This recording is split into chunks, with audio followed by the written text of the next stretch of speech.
Where the changes happen is on the demand side. And there's obviously the biggest issue we talk about a lot is affordability, right? So between, property taxes being higher these days, fire insurance, maintenance of houses, all the things that go along with owning a house, it is less affordable. And then there's that investment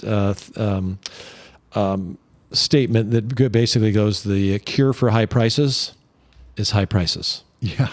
Yeah. And the cure for low prices, and I said this during 2011-12 when Warren Buffett was saying, I'd buy as many homes as I can. The cure for low prices is low prices.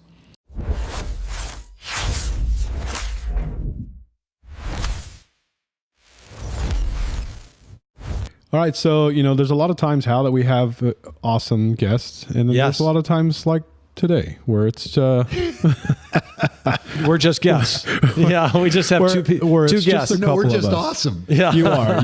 We are just awesome. I'm going to say we. I'm a part of that too. Not just you. I'm not ragging on you guys. I'm ragging on all of us. Yeah. Feels like we haven't been here for a while, but we got Mr. Kingman back. How are you, sir? Hey guys, how's it going? He's here. It's going great, Jeff. It's good to see you guys. Yeah. I came in here and it was like you leave for a week and then your wife rearranges the furniture. It was like that. I walk in, I was like, what am I walking into? James is always reconstructing this, always thinking of something new, which is great. He's always tinkering. I'm always, trying to get better. And I just went to that conference and I saw, empty space and things like that. And so our room is multifunctional now. So when there's two of you, there's two desks. So we have like a staging company in this space now. We with do. all the different furniture. We're ready. The two of us, there's a lot of pressure. I'm kind of feeling the pressure. Oh, you don't know anything about pressure. You're good, JT. Yeah. I believe it's like going to the foul line when there's no time left on the clock. Right. All the players are gone. You're the only one on the court. Oh, man. Right. Yeah.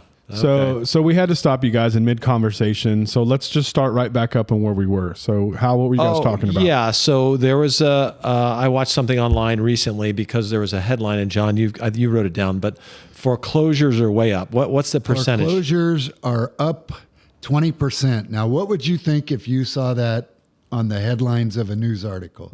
You'd go, oh, darn. That's a problem. Exactly the word I was thinking. That's a problem. Yeah. It's a headline grabber for sure. It is. And with all the information, I love that because I'll look at, got my attention, right? I watched the video that talked about it. Well, right? you sent it to me, made me watch it too. Right. Exactly.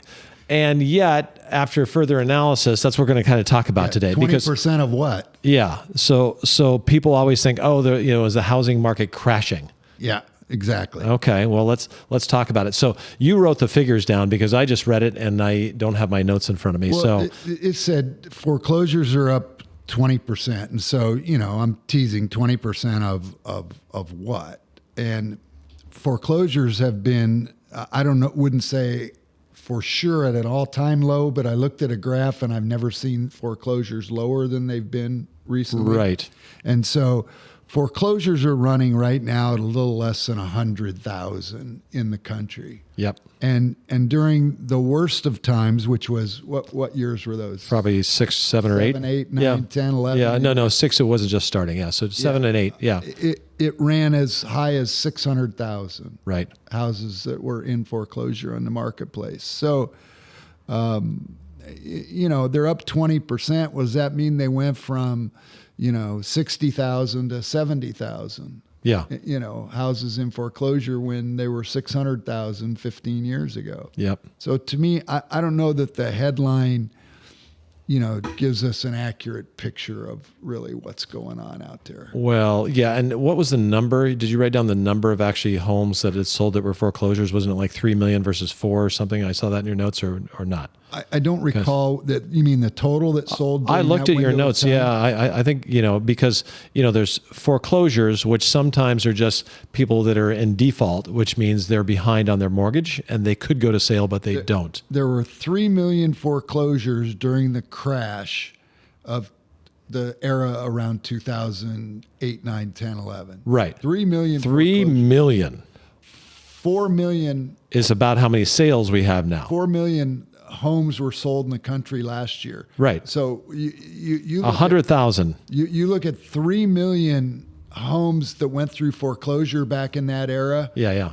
That's a lot. That's a lot. That's why the market crashed. Right. I mean, and that's the biggest crash we've ever had in real estate. Maybe 1929. Don't know if we have the data for that. That I can remember. But in my but that's lifetime. the one that we know about. That's the one that everybody that's alive today remembers. Right. So what led up to that crash? People flipping houses. Right. You could buy a house and turn around and fix it up over there. You can't even do that now. Right. Over a short period and make a profit because the prices were escalating. Yeah, I was going to say more investor transactions, but I would even change that word. I would say more speculator. Yeah, there was a lot of speculating. Investors want to reach, an investment. Speculators, so flipping, the lending practices, and we're rehashing some information, but all these things led up to that large crash. I forgot about one of the lending practices that I was reminded of recently, and that's negative amortization. Yep. I wonder if that term will ever creep back into our environment. I hope not. Yeah, it was a creative plan to get more people into houses that wasn't based on fundamentals, right? So how did that work? You took out a loan, you made your payment.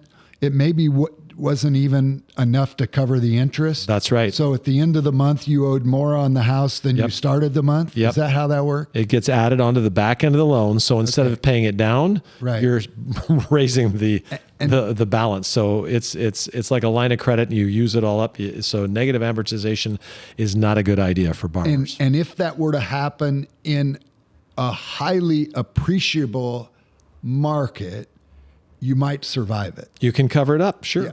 But if it happens in the market that we're talking about, 2008, 9, 10, 11, Yeah. when home values were going the other way, Sure. all of a sudden it created the perfect storm where you were so far underwater on your property that you wanted to walk You away were a from it. forced seller. Yeah. Okay. So what percentage? The percentages are enormous of the people that have a ton of equity in their houses. And so you don't let go of your home if it's a loan of 300 and it's worth 400 or even 900 and it's worth $1 million. You don't let that go. Right. Right. And so we have so much equity. All these people had zero down, low down, negative amortization. They had no skin in the game and I'm done. Yeah. So that increased the supply. And I heard this on the video that you made me watch the other day. It was phenomenally intriguing. 72% of the mortgages in this country are less than 5% interest. Yeah. So you're not going to, you might be underwater a little bit, and that would be unusual, but just what if you were? Yes. And you're going to walk away from a 4% mortgage, and now you're going to have to go rent a place? You're staying. Your monthly nut's going to be higher than it would be if you just kept your house. Right? That's why we have a floor under prices, because those people don't want to give that up. And if they do, if they're underwater, they're probably going to pay more than they're paying now.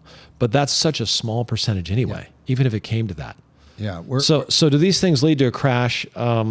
No. 1/2 of 1% of all properties are in foreclosure right now. In foreclosure. In foreclosure. Yes. At the worst time, it was 4%. 4%'s a lot. Yeah. But 1/2 of 1%? I wonder why we're spending so much time talking about this. Well, yeah, and that's again the thing. Oh my gosh, it's up, 20% foreclosures. So 20% of zero is still zero, but it's a very small number. So that's not what we need to pay attention to. If we're going to have softness or the market's changing, it's going to be an increase in supply and a reduction in demand. Now, we've had a big reduction in demand year over year in terms of the number of sales, but it's been the last few years, and we've compared it to the years when we had 2.5% to 3% mortgages. We had COVID, people were moving. Right. So the demand just went through the roof, especially in areas like ours. Right? So I think we can put to bed that the next housing crash, and there probably is a next housing crash. Sure. But the next housing crash is not right around the corner. No. Okay. Because one, fewer people are wanting to sell, right? And they're locked in because they've got a great rate and ton of equity. They will sell it eventually, but there's no pressure now. Two, we're still way behind on the number of homes being constructed nationwide, right? And you look at the cost of building. So all those things, again, keep us cap on the supply. We've been short on building for the last decade. Right. And I saw somewhere the other day where the West Coast of the United States is a minimum of 6.5 years away from that changing, that we're still having a housing shortage and a shortage of new builds. Sure. So if there's not a crash right around the corner, what is right around the corner? I know the NAR, the National Association of Realtors, made a prediction recently. Did you see that? I no. Okay. You told me, I already forgot. Yeah, they're predicting that the number of transactions will rise 14% in 2026, which is great news for everybody associated with the real estate business and any of the cottage industries supporting the real estate. 14%. 14%. Wow. That's a bold prediction. And I know real estate's local, Yep. but the national prediction on price increases is 1.4. So very modest movement in pricing next year, but a 14%, kind of like the crash, 20% is of what? Yeah. 14% of our lowest number, but it's still, I mean, for us around here, that's good to hear. Well, again, so we're talking about the supply, and it went from historic lows to not enough houses to, okay, now we have some more. And then that's actually given itself back, meaning we peaked out, and probably since August, September, we're lower than we were at the peak of the inventory for the last few years. We're lower by 15% or a little bit more from the high. So yeah, we're down 100 plus houses in the county. Yep. So where the changes happen is on the demand side. And there's obviously the biggest issue we talk about a lot is affordability, right? So between, property taxes being higher these days, fire insurance, maintenance of houses, all the things that go along with owning a house, it is less affordable. And then there's that investment statement that basically goes, the cure for high prices is high prices. Yeah. Yeah. And the cure for low prices, and I said this during 2011-12 when Warren Buffett was saying, I'd buy as many homes as I can. The cure for low prices is low prices, because people will buy it up and they'll drive the prices up. I thought you were going to say the cure for low prices is high prices. Yeah, right. Yeah. So we see that on the demand side. So if that can change, that will affect the number of sales we have. I'm not sure I would agree with the National Association of Realtors prediction, but we talk about Zillow might say that Florida has had a price drop of 4 or 5% in prices. But if you talk to realtors there that are looking at actual houses and what they're selling for, it's probably twice that amount, if not more. Yeah, I've heard that too. Yeah, same thing. Like, you take Austin, Texas, built up a lot, had a big rah-rah, and then it's come down. You go, the average price is maybe down 3 or 4%, but if you talk to people there, it's closer to 8 or 9%. So it's also local, but it's also how you measure these things. Yeah. So John, you're really good, and we're not trying to convince someone to buy or sell houses, but you're really good at discussing the value of home ownership. And I know you like to go in your home and in your cave and get on that calculator and start figuring things out. So I think you brought something we're going to talk about, right? Yeah, math has always been, fun for me. Yeah. I think in the 3rd grade, I was doing 7th grade math, and it was just a blast doing that stuff. So I was doing 7th grade math also. In what grade? I was a freshman in college. Yeah. Hey, so the video that we watched about foreclosures and all that, and the market possibly crashing, it made me really think that there are a lot of people out there that, probably more geared towards the first-time home buyer, that are going. There's even been articles recently that said, time out. Maybe it's better to rent. Yeah. And that would get my blood boiling, man. My blood would boil Yeah. a bit, because I just think that'd be bad advice. And so I brought some numbers to to share based on your time horizon. based on a 30-year mortgage. Well, let's back up and cover why wouldn't I want a friend to buy a house if I thought they were going to lose money, right? So you don't want them to ask that question again. Yeah, it's like, well, you're trying to protect your friends or don't buy a house. Right. People trying to give good advice with the intention of, well, don't buy now because in 6 months it's going to be worth less. Yeah. And a crash would create that. And even adjustments in the market would mean that. Yeah, our market's softening in some parts of our market around here right now, not all parts. They could be right. And, if you were an investor in the stock market, one of the darlings of the stock market is NVIDIA. Mm-hmm. Well, if you're going to wait for NVIDIA to go down, actually it's gone down a little bit the last couple of weeks, but if you really were going to wait for it to go down, you might not ever buy NVIDIA. Right. Now, it might go down temporarily. Sure. And as you've heard me say for 3 years now on this podcast, of the last 70 years, housing prices have gone up 90% of those 70 years. So, I'd probably bet on the 90% rather than the 10, even though I know the 10 is going to happen 10% of the time. Right. So I'm putting a caveat because I know what you're going to do. Okay. But the caveat is, if you're thinking 6 months to a year, that's not how a person who gains wealth thinks. No. It happens over time. No. Right? And so you're talking about a long-term view and what the difference is. And I think I think this will be fun to share. So I'm going to let you go now. There was a period of time in the late 1990s, I want to say 1995 to 2000, and I'm doing this from memory now. And if people invested in the stock market and stayed invested in the stock market during that 5-year period, they would have made 18% per year on their money. The average American, though, made 3% during those 5 years. Why? Because they were trying to time the market. Right. Market would go up, they'd buy. The market would go down. Oh my gosh, I better sell. Right. And that's just not the way to gain wealth. The way to gain wealth is, put it in and leave it in. It's the same with real estate. So my daughter and her husband bought a house a little over a year ago. I've talked about it on the podcast a few times. And when my daughter was 30 and moved back to the Central Coast, she lamented, I'm never going to own a home. And at 33, she was still saying the same thing. And on her 34th birthday, she was living in a home that she and her husband owned. And there are many articles that would say, no, it's better to rent. Well, better for who? Not the person who's long-term forward thinking, an investor mentality. And so with a 30-year time horizon, because why? 30-year mortgage. Mortgage, sure. Right?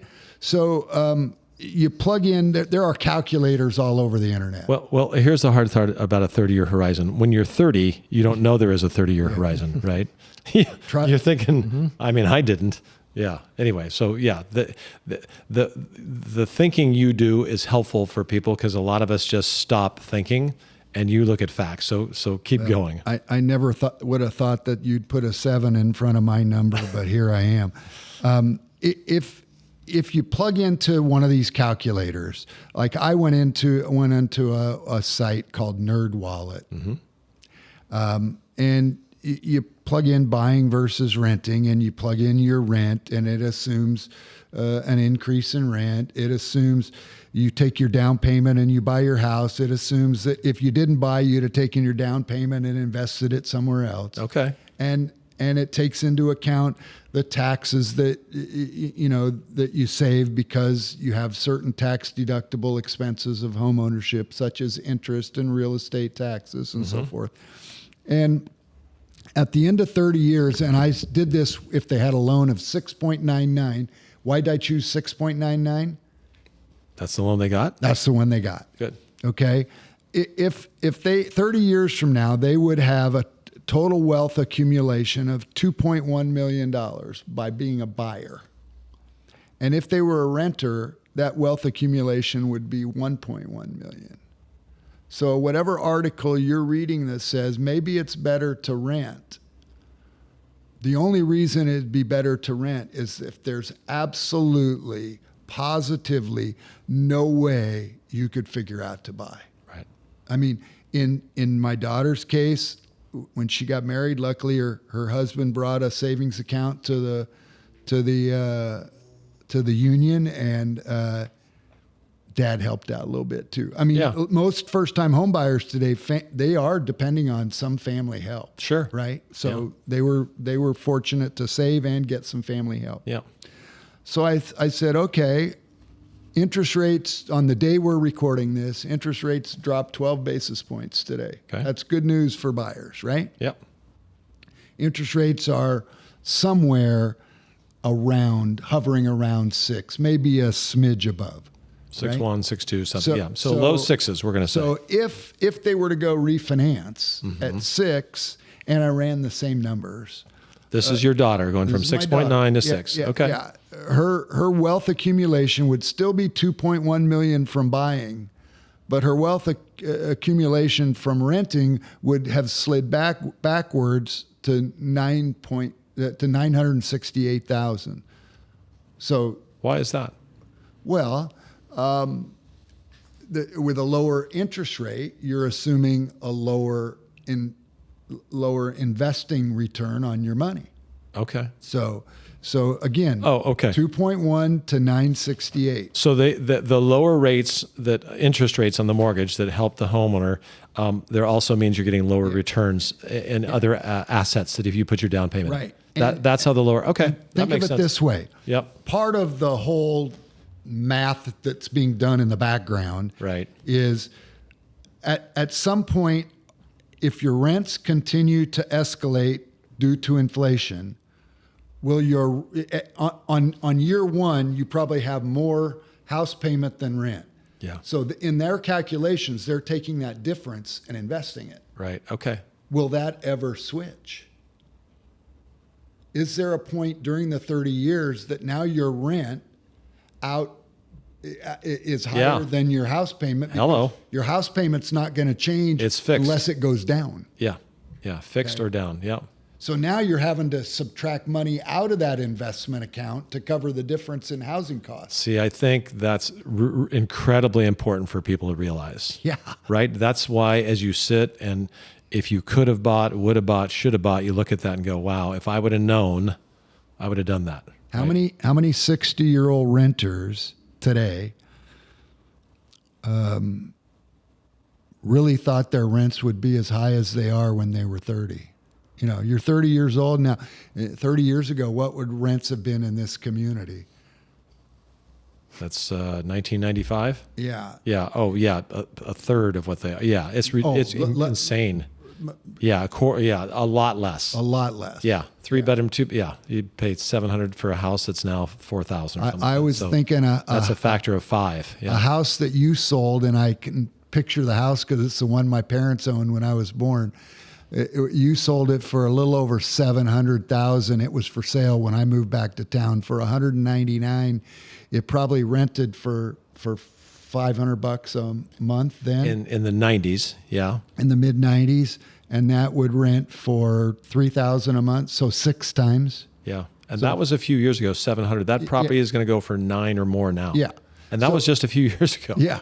So if you knew at age 30 that your rent was going to go up by 6-fold, would you be more interested in buying today? Yep. Okay.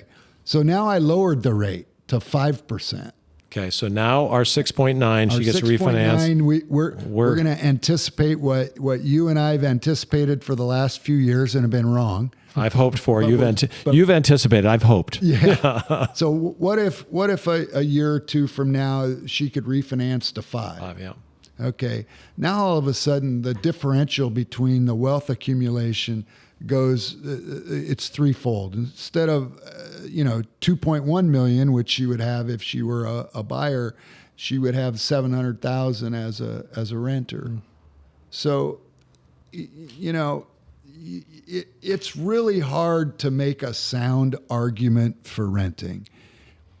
You can get your emotions wound up and make an emotional argument. but you can't give me a good business reason. Sure. And unless, of course, it is just totally not possible and you don't have a choice. You don't have an option. Yeah. Yeah. If you have an option, choose buying. Right. It's paid off for everybody that's ever done it in history. Yeah.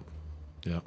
So those are the numbers that I crunched, and thanks for the opportunity because it was really fun. Well, it's great when you put those numbers on it and really take a look at that, because we all know it's a stretch. We all know it's a challenge. If you have questions about that, we're here to answer them. We can put you in touch with people to help you with financing. Develop a plan. It doesn't happen overnight. Unless, you do what your daughter did, and that's marry well, I guess. Is that... That's always a plan. Hey, yeah. hey, her husband listens to our podcast. He'll get a kick out of that. Okay. The savings account and then long pause. Union to the union. Yeah. To the union. Yeah. Did you like that? I got that. Yeah. I did. Yeah. It was like watching a thesaurus, listening to somebody flip through a thesaurus. It was great. You nailed it. When my wife and I got married, we had, I had a negative balance sheet, and she was still in school and taking out student loans, which I think I had to help pay back. Right. So there was no great financial union there, Jeff. But Leap of faith, right? here we are. Same with us. Yeah. Yeah. Oh, we didn't have, a pot to cook eggs in, or whatever you call that. Yeah. That's not how my dad used to say it. Right. Yeah. So I hope if you're watching this, it makes sense. I think, again, there's a lot of things happening out in the world. There's a lot of information around. And, we're lucky, and we're talking on a global basis about owning and real estate. And I've been through recessions. I've been through that market crash. And, this is a great place to be when I speak about the Central Coast. So, James, thanks for putting this on today. Can I share one more thing before we sign off here? One more. That's it. I plugged into AI, which I don't know how to even spell AI. And I asked it the question, hey, is this Team Sweasey outfit any good at real estate? Uh-oh. Man, you should have seen how AI is talking about you guys. Man, they had such. I don't even know things to AI in say. there. Yeah, okay, good. We've never even met. No, it was really cool to never see how even good met. you guys are. So, if you really do want to have a heightened conversation about, the pluses and minuses of getting into a house for yourself, Colin House Sweasey and his team would be a great place to start. Yeah, we'd be honored. Yeah.